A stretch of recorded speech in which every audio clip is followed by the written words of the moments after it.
Welcome to Gretchen Hidell, talking today about some Scorpio and some astrology, some fun things that have been going on. I'm sorry I've been a little out of touch lately, and I would love for you to, when you join, just say hi, post below, post your astrological sign. That's always fun. I love when people tell me what sign they are.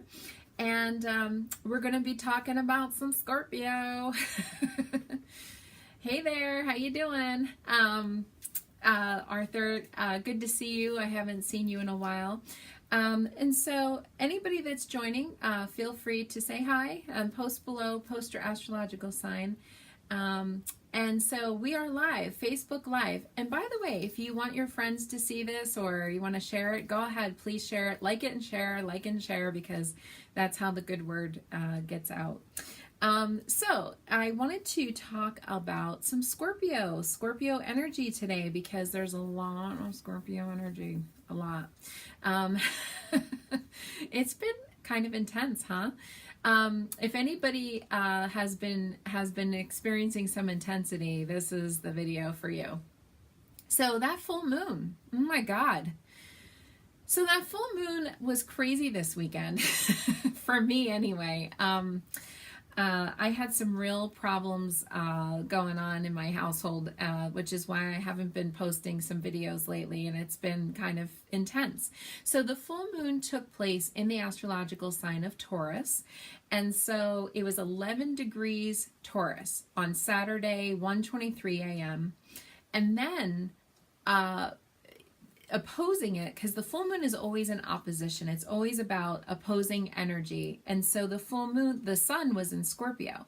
So the full moon took place on the axis of Scorpio and Taurus. So if you are a Scorpio or Taurus, definitely put that below there. But such intensity. And so, of course, I don't know where Scorpio and Taurus falls within your astrological chart. I'm trying to cross-post this on my astrology page. But it was quite intense. So Scorpio, as you know, is the sign really, literally, of intensity. And so that was taking place. And then on top of it, Taurus is about grounded and practical and organized and all those things. So if you think about it, that opposition is kind of wonky a little, isn't it? You know, with having, hi Stacy, she said hi. People, if you want, please post below. Hi Jennifer, love to see you as well. Post below, say hi, like and share, and definitely post your sign. I love when people post that sign astrologically. So we have the sun in Scorpio, we have Mercury in Scorpio. We had Venus moved into Scorpio today, and then we have Jupiter in Scorpio. There's 4 major planets there in Scorpio. Oh my goodness. So Scorpio is about looking underneath the surface. It's about digging deep, looking under the surface, seeing what's going on. Hi Ben, Capricorn, yay.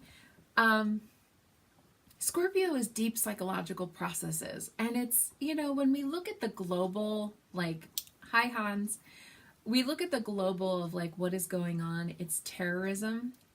It is nuclear. It is for sure these almost always, Timothy's got Scorpio. There's almost always these mass shootings that happen around Scorpio / Pluto stuff. Pluto, by the way, is the ruler of Scorpio. We've had a lot in the last 2 months, I would say. We have a lot of shootings and things happening, and for sure Pluto and Scorpio are both kind of those types of characters. So in mythology, in Roman mythology, Pluto is Pluto, but in Greek mythology, Pluto is actually Hades, the god of the underworld. And so if we think about that, it's so much. It's very, very deep. It's very intense. Now, of course, is there a positive side to Scorpio? Yes. And of course, I actually have a lot of friends that are Scorpios. They're not terrorists or any kind of crazy thing, but it's that intense sort of energy that we're experiencing with this deep psychological processes. Now, you all know, if you've watched my videos or if you talk to me on the phone for a session or something, this energy is what I call three-legged table energy, where literally it's like a three-legged table.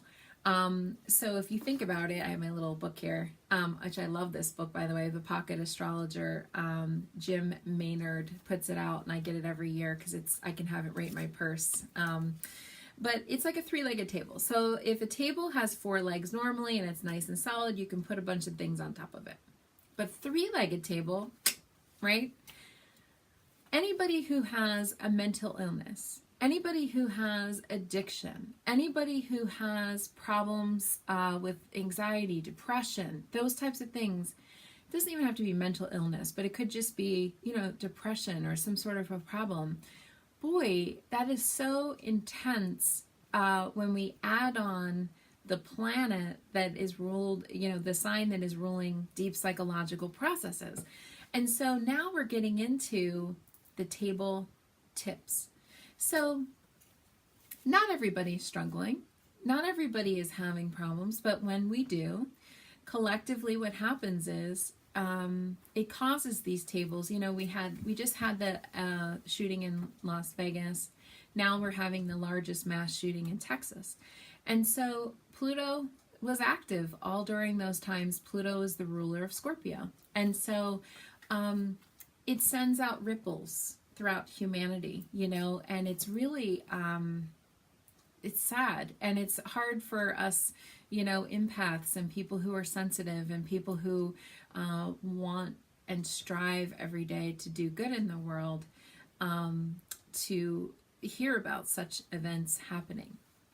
So how was your full moon, everybody? I would love to hear. And by the way, I'm only on for a short time, so let's get into some questions if you have any questions for me. It doesn't have to be pertaining to astrology. I would be happy to answer, if I can, any questions that you may be having. But yes, you're going to have to post it publicly. So, Melinda, Scorpio rising. Ooh, that's intense. Okay, so that full moon was affecting your rising sign, obviously, and potentially the full moon. I don't know if the moon was in your 6th house or 7th house, but that would have been either 6th house is health and 7th house is relationships. So that was your full moon, was kind of self versus relationships, or self versus how you care, literally how you care for yourself, Melinda, and if you're doing a good job at that. So this astrological energy was active all weekend, and Jennifer just roasted, when will it settle down? We're not in a very peaceful period, just to be honest. And so, yeah, I don't know, settle, I don't know about that. There's lessons, and the lessons are kind of coming fast, and they're deep, and they're just intense. So today, Venus is going into the astrological sign of Scorpio, 6:38 a.m. Eastern time. So now we have Venus in the mix of Scorpio, and I know people, I've dated a few people with Venus and Scorpio, which probably should have never have happened, because my Venus sign is actually in Aquarius. So Venus and Scorpio people are quite intense, and they do tend to be a little jealous, and they do tend to be people that kind of want to take ownership of you. And Scorpio doesn't like cheating or the thought of their partner with anybody else, typically, unless if you have a lot of air signs perhaps in your chart. So that's something that is an interesting Venus and Scorpio. So Venus and Scorpio does help us to get more in touch with our passionate side and what makes us happy, and kind of can stir the pot when it comes to relations. And so we might be wanting to talk more about our partner, to our partner, like, how is everything? What's going on? Having a come I don't want to say come to Jesus moment, but sort of like touching base with our partner. But here's the problem with Scorpio. It always gets to the point of pick, pick, pick, pick, pick, pick, pick. It's too much. It's too much digging. Like, let's, sometimes when we very, very first touch in with a sign, it's like, oh, this is a new cycle and this is so much fun. We're going to dig beneath the surface and we're going to look underneath the underworld and we're going to do all these things. And then all of a sudden, it's a little too much. There are times when we can psychoanalyze our partner. That's a drag. We don't want to do that too much, because then it gets into being, when is it helpful? Did your partner ask you to do this? Or, want your advice or want you to fix their problems? A lot of times, no. A lot of times they didn't even ask us to do that. And then it becomes toxic. And so we have to watch that with Venus and Scorpio. There's always a light and a dark with all of these planetary things. And so that's a pretty interesting way of looking at it. Venus is going to be in Scorpio until December 1st, I believe. Yeah, December 1st. So we have 3 weeks roughly of Venus in Scorpio. So that'll be a fun thing. But Jupiter's going to be in Scorpio all year long. And so that's the new cycle. Let's see. Oh, Stacy. Hi, Stacy. I'm sorry about your mom. So I happen to know Stacy. She asked about her mom. Her mom recently passed away. And so your mom is at peace. And I feel like she has already come to you. What I will say is that typically when I'm doing any type of mediumship work, and some people only know me as an astrologer, but I actually have mediumship abilities where I can communicate with people on the other side. The thought process is behind this, is that when a person passes away, it's probably not good to sort of contact them too soon. There's a theory, and I've seen this even myself in readings and things like that, where they're kind of, people have said kind of, spirits are getting acclimated to the other side. So I'm talking about when somebody passes away, it's almost kind of not good to contact them too soon, because you just want them to be more settled on the other side, getting used to things, and just kind of settling in. I don't know how else to explain it. Sometimes they won't even talk initially, so it's a little hard to reach a spirit or an entity that's on the other side. So sometimes they're not even ready to talk yet. So I feel that she's already come to you, Stacy. I don't want to sort of disturb her too much more than that. But I feel like that she is okay. All right. So I hope that helps you, because that's hard, really hard. And I'm sorry for your earthly loss. However, she's always going to be with you. And so that's something that's really important, because that's what happens. The veil is very thin. It feels, when we're talking about people that pass away, especially our loved ones, even pets, the veil is very thin. They still come and they still contact us and they still do those things. So just know that she's going to be with you. And I actually feel, I feel like you either dreamt about her, had a visitation dream already, or you literally felt her. I kind of almost feel like there was like a thing with the bed. A lot of spirits will spend time with us while we're sleeping. So I hope that helps. I wanted astrologically to also talk about some things that are coming up here. We have on Saturday is 11/11, as you know, it's Veterans Day. The number 11 in numerology is considered to be quite significant. It's considered to be a master number, a spiritual number, which is good. So Saturn, oh good, Stacy, thank you for that. I hope that helps. Saturn is going to be forming a positive trine with Uranus on Saturday. Now, this has been going on behind the scenes all year actually. And it's been kind of going like, what happens is it goes like kind of in and out, in and out, in and out, where it like, it gets strong and then it gets like kind of strong and then weaker and then strong and then weaker. Well, we have a strong on Saturday. So Saturn and Uranus are trine. It was exact on December 24th of 2016. It was strong again on May 19th this year. And then final time of it being strong is 11/11 this Saturday. And so, ooh, this is a fun one. I feel like I'm always like talking lately about doom and gloom, and it's been quite gloomy as far as like the planets and this violence, this outbreak of violence that we've been in. So I like talking about this Saturn thing. Saturn is tradition. Saturn is rules, and okay, that's not fun. But then Uranus is revolutionary, okay? So if we think about that, isn't that outside the box? Like, we could come up with a new system, a new plan, a new way of innovating, a new structure, a new, some new way of doing a thing that it's like an established, we could rework an established way or put a new spin on something. Now, it's interesting because there's some actors that have this in their astrological chart. I like looking sometimes at famous people that have this energy.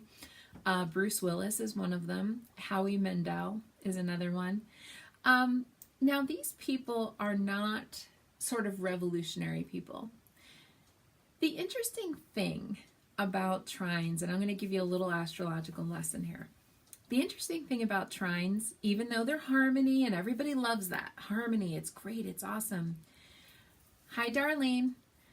The thing is that sometimes when planets are harmonizing and everything's good and whatever, there's not as much of a change because it's all kind of working on the same page. Whereas sometimes when the planets are friction and it's like, that's when real change comes. Because we might see, Julie said, you have insights on when things are going to politically change. Oh my God, that's a huge question. So sometimes, let's say right now, politically, you don't like what's going on. None of us might like what's going on, okay? So there are some people that might say it's great, but most of the people that I know, I live in Vermont, which, you know, we're in a little bit of a different state here, but there are people who are looking at things saying, this is not right. Well, isn't that what makes change happen? Because someone, somewhere, people, groups of people are going to stand up and say, no more. This is not right. This is not what we wanted, or this is not. And so I'm not talking necessarily about Trump. I'm just talking in general about change and how change happens. Sometimes when things are harmonizing and kind of, even if it's like we don't like it, but we're just going to kind of try to keep the flow, that's when change doesn't happen. And I feel like sometimes we have to, us humans love to look at these planetary things as like black and white and good and bad. And sometimes things that we perceive as being bad is what precipitates the change and helps us to push us into, like, you know. Now, Darlene, I'm going to ask you a question because Darlene is on right now. She's a professional astrologer as well and is quite talented, and I hope I'm not putting on the spot, but if anybody knows, they can say something. I happen to remember in the 1960s, I believe Saturn and Uranus were conjunct. If you think that is the case, or if you know what happened, I know that they were doing something in the 60s. But if you think about the 1960s and then leading into the 70s, think about it. Flower power, you know, hippies, free love, we're going to do this different. Never before have we seen, especially in America, those types of things happening. And so that was a new way of doing it. It was a revolutionary way of approaching things and of doing things. And that was like really cool. So you can see how Saturn and Uranus can set up new structures, new systems, new innovation, you know, all that type of stuff. Well, basically, on Saturday, like I said, yeah, it's political up. It can be political uprisings, you know. So that's happening, the peak of it. So I always say when these long-term planets, this thing's been active for a year, active, more active, less active, more active, less active. And so it's one of those things that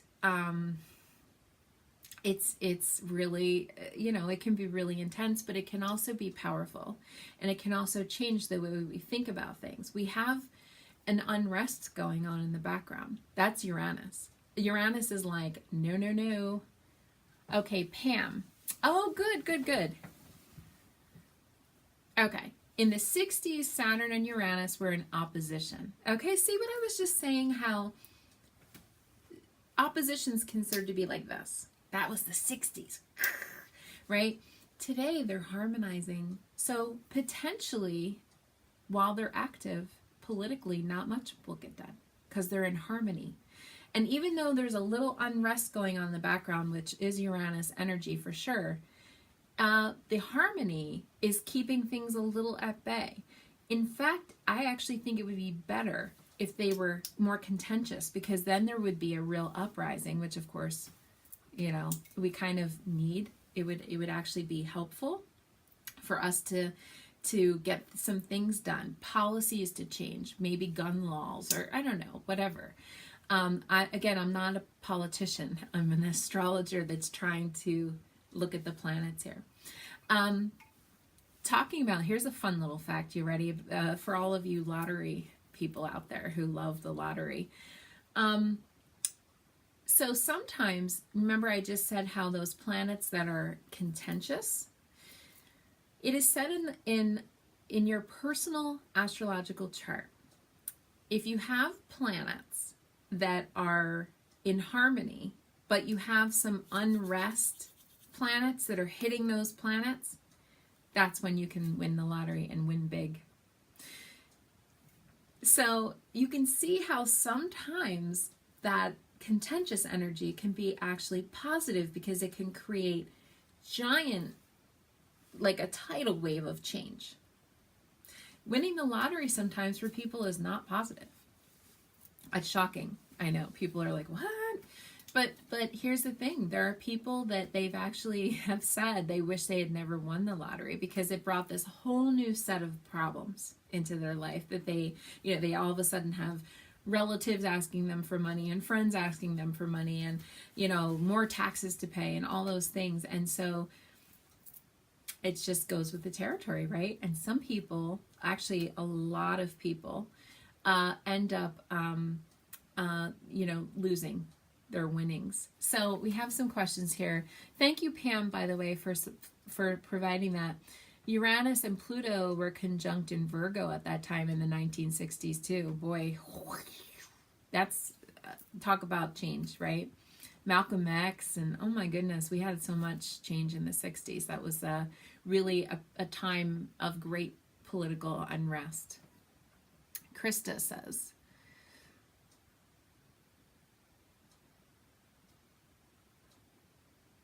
oh, well, I don't know, Krista, because I'm not, doing my charts right now. I don't have that, what was going on 11/17/1971 about being a triple Scorpio. But he could have a lot of planets in Scorpio for sure. That is a Scorpio date. So I'm sorry I can't help that. That's a little bit of a too technical question for right now. Does anybody else have any questions? Please feel free to post below. I would love, is there such a thing? Yes, there is such a thing. Usually when people say I'm a triple Scorpio, or I'm a double Pisces, or I'm whatever, usually that means that the sun, the moon, and the rising sign were in one of those signs. Now, you can have other planets in the sign. I don't know that I would say, and this is just my verbiage, but I don't know if I would say he was a triple unless if his sun, moon, and sun rising sign were all three in Scorpio.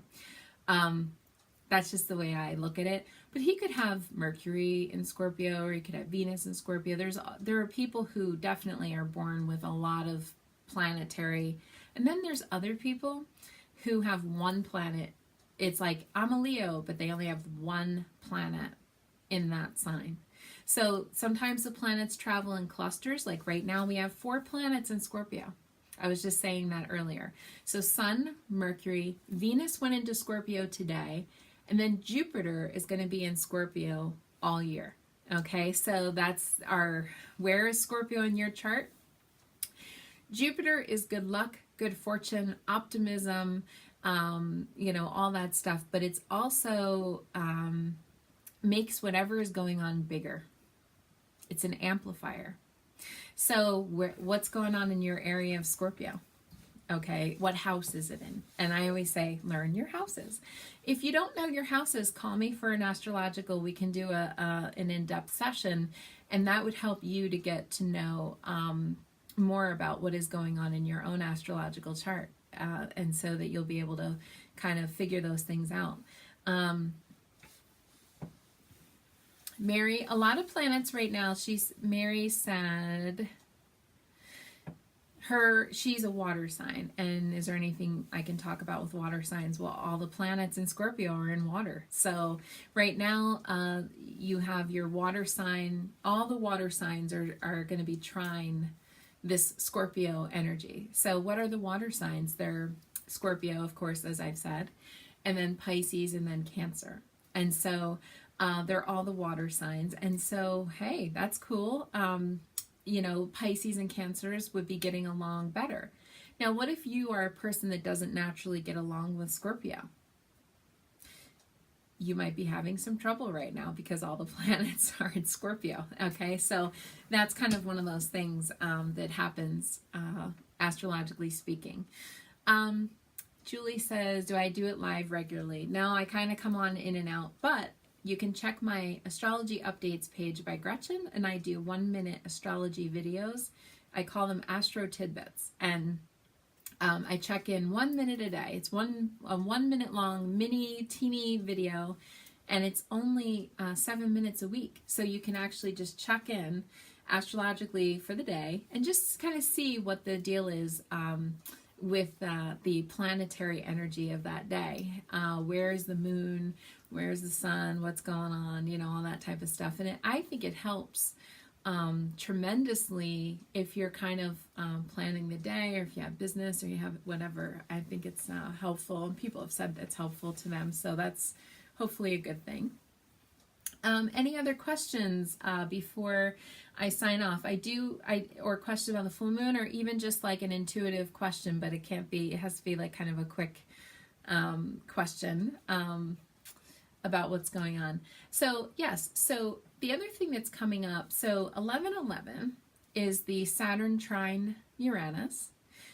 Then we have the new moon. Talk about Scorpio, more Scorpio. New moon on the 18th, and Scorpio is going to be the new moon. So the full moon, which was on the Saturday the 4th, is when the sun and moon are opposite. The new moon on Saturday the 18th is going to be when the sun and moon are in the same sign of Scorpio.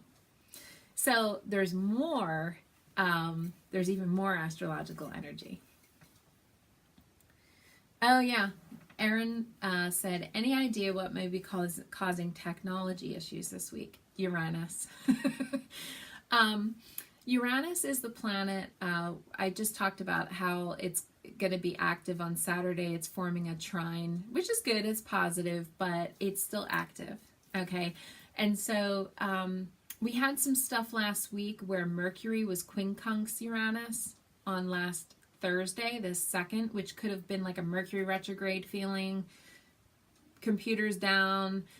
Actually, the funny thing is I believe, oh, that's hilarious. What a pain in my Uranus. That's awesome. Okay, so Comcast's internet went down nationally. Okay, so that was fun. So yeah, it was almost like a little mini Mercury retrograde, and then we had Saturday, on the day of the full moon, we had Venus opposing Uranus, and then on this next Saturday, the 11th, coming up, Saturn is trine Uranus. So you hear how there's like Uranus, it's over and over again. So it's active right now. Uranus is the planet of sudden upsets, unexpected events, electricity, electronics, all okay, so it's nervous, by the way. That's a nervous energy. This was a nervous full moon, by the way, on this weekend. Nervous, very nervous. It's people, in fact, in your natal birth chart, it'd be good to know people with a lot of Uranus energy in their birth chart tend to be nervous, or tend to have nervous conditions, or conditions affecting the electrical functions of the body, seizures, heart arrhythmias, palpitations, spasms, anxiety, nervous conditions, shaking, okay, tremors, Parkinson's disease, all those types of things tend to be Uranus energy. In fact, I always talk about this, but back when Uranus first transitioned into the astrological sign of Aries that day, there was the tidal wave happened, or the tsunami, it happened in Japan. And so it was caused by an underwater earthquake. And so it's one of those things that it's shakeups. It's anything that's shaky. And so Uranus is about jolting us. It's like a cup of coffee. It's an astrological cup of coffee. It jolts us into action. That's why I'm saying this Saturday, if we can harness that energy of Uranus and use it positively, it could jolt us into a new way of doing something, a new way of thinking about something, a revolutionary, innovation idea that's coming. And so it's really active all week. It's going to be active all month, really. These two planets are long outer planets. They're not like the moon where it's like quick. These two planets take a while to kind of move on, and so that's going to be active. But at the height of it, the peak of it, I always say it's like Mount Everest. You're climbing, all the way up, peak, and then it takes a while to come down. Faster to come down than it does to climb up, but it's going to be active probably for another couple of months, I would say. I'm just guessing. I didn't look at my little ephemeris when I was saying that, but so it looks like we're not having as many questions. So we'll touch base. I think we should do another live video next week about the new moon in Scorpio. And so that is going to be some really cool time to positively manifest. Look, let's take some time to acknowledge that Scorpio is the shadow, and that it's what's happening underneath the surface. It's submarines. It's anything that's below the surface. And know that this is a time when we do look under the surface, because sometimes we don't want to. We just want to, everything's good and fine. But sometimes it needs to just look, and we need to go into depth. And we need to pause and really reflect on what is happening in the deep psychological aspect of things. And that's what this time frame is about. It's not, remember Scorpio and Pluto? Pluto is the god of the underworld, which is the ruler of Scorpio. There's no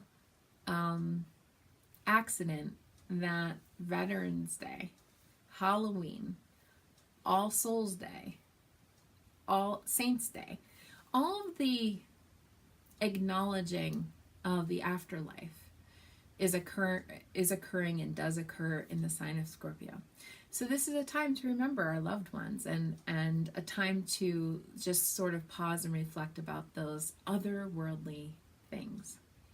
Thank you, everybody, for joining me. Namaste, and enjoy this Saturday, 11/11.